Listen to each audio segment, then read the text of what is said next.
Hello students, welcome back. This is your revision worksheet 2। आपकी grammar book में सबसे last में दिया हुआ है रिवीजन वर्कशीट। चलिए तो रिवीजन करते हैं सभी चैप्टर्स की और विद आंसर्स। मैं आपको दोबारा रिमाइंड कराऊंगी। Preposition, direct indirect, conjunctions, adverbs, phrases and clauses फटाफट से करेंगे रिवीजन वर्कशीट 2 में। So let's start. Fill in the blanks with suitable prepositions. जैसे कि मैंने अपनी प्रीवियस वीडियो में पहले बताया था, a preposition shows the relationship of a noun और a pronoun with the other words in a sentence. कुछ याद आया?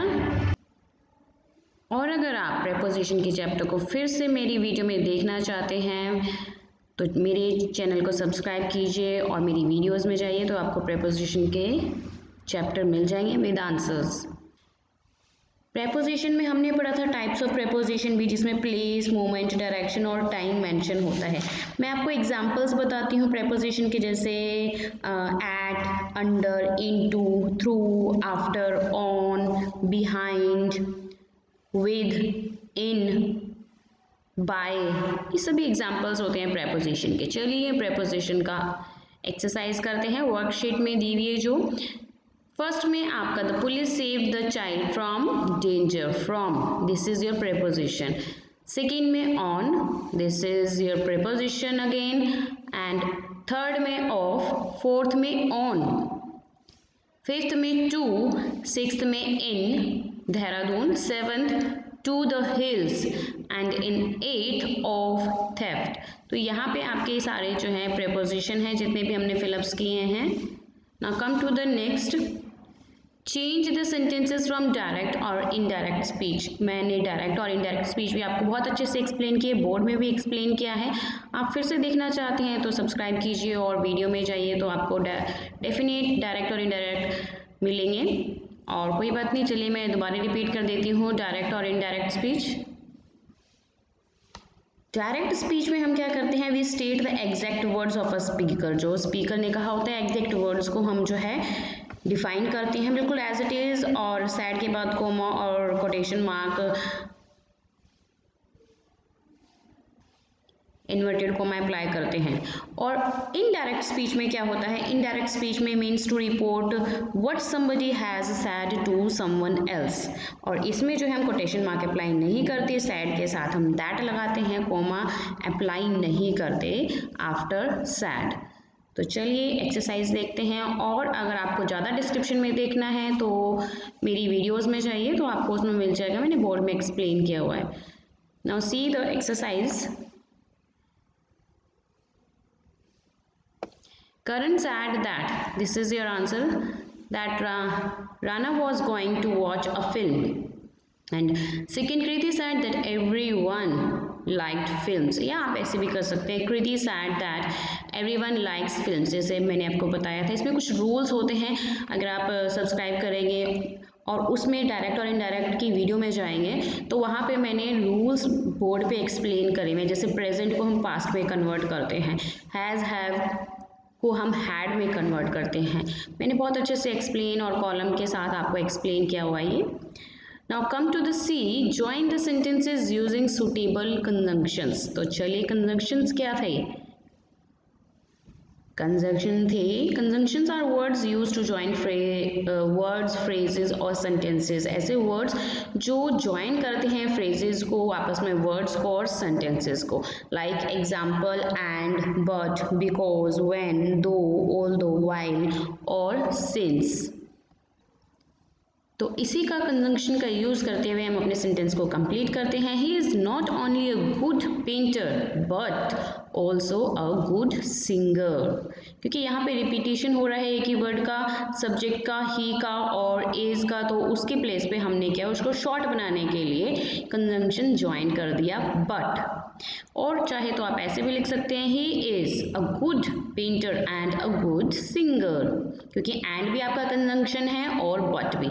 सेकेंड में देखते हैं, I could not attend the concert because my mother was not well. Third, I will visit my grandparents when my summer vacations will start. Clear? Fourth, though I was suffering from a virtual fever, I appeared for the examination. Sorry, viral fever. It's viral fever. Fifth में है, though the weather was bad, we started our journey. Sixth, we will not move from this place until our demands have not been fulfilled.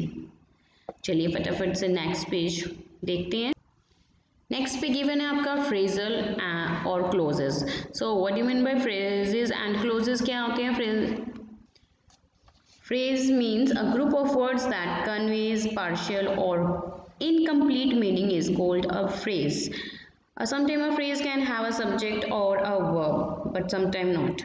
A phrase can also be formed without a subject or a verb. मैंने जैसे बताया आपको कि कई बार phrase में subject और verb given होते हैं, कई बार नहीं गिवन होते, और एक इनकम्प्लीट सेंटेंस शो करता है आपका phrase. Like example, the tall boy ran fast. और क्लोज क्या होते हैं? A clause is a group of words that has a both subject and a predicate. It may form a sentence और be a part of a sentence. आपके clause में subject और predicate दोनों होते हैं और it shows complete sense. Complete sense शो करता है इसमें सेंटेंस.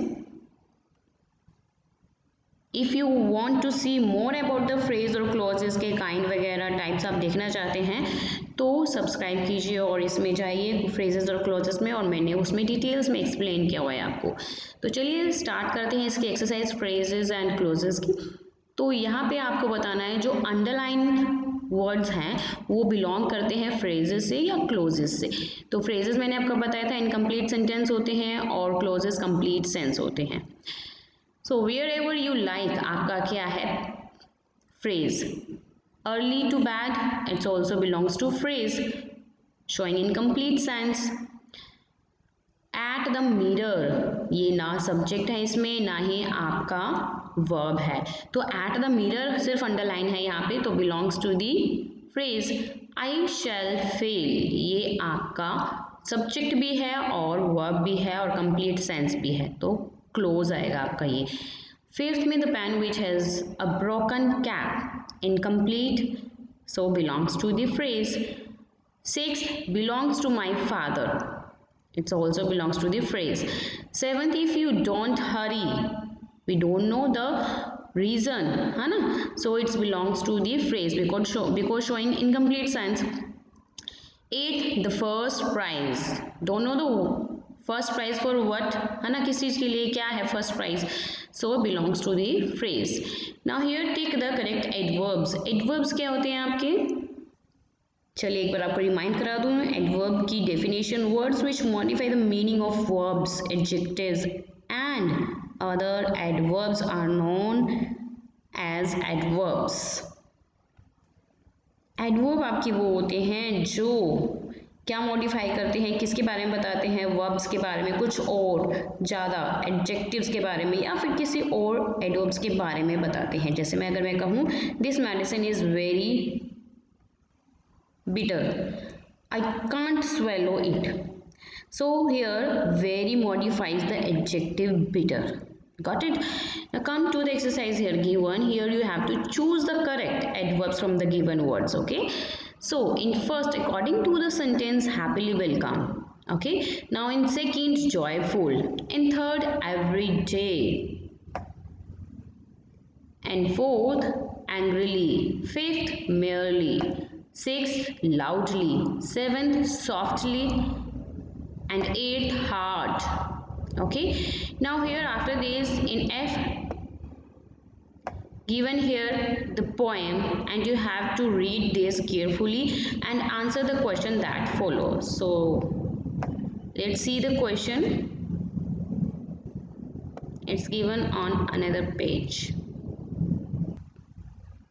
तो चलिए पोएम के क्वेश्चन आंसर्स देखते हैं, करते हैं वो. What are the various things for which the poet is thanking God? आपको अच्छे से ध्यान से पोएम पढ़नी है और इसको समझना है. तो चलिए आंसर करते हैं. The poet is thanking God for the following: the little flowers, the little birds, the purple headed mountains, the river, the sunset and the morning, the cold wind, the summer sun, the ripe fruits, our eyes and our lips। तो इन्हीं सब चीज़ों के लिए जो poet है वो God को थैंक यू बोला था, बहुत सारी चीज़ों के लिए। Now second here, identify the underline words in these sentences. तो हम ये ऑलरेडी कर चुके हैं। आपके एडजेक्टिव्स कोड क्या है, आपका अंडरलाइन वर्ड क्या शो कर रहा है? Yes, it's showing the adjective. By आपका क्या शो कर रहा है यहाँ पे? एडवर्ब। और सी में आपका इन मैंने बताया था प्रेपोजिशन, ठीक है। और एंड आपका क्या है? Conjunction. Okay, so in this video we have completed our revision worksheet. और अगर आप इससे रिलेटेड कुछ और भी देखना चाहते हैं तो सब्सक्राइब कीजिए मेरे चैनल के वीडियोस में जाइए, आपको इस बुक की जो है सभी चैप्टर्स विद आंसर्स आपको मिलेंगे। Thank you for watching this. Next video में मिलते हैं आपसे। Bye bye to all.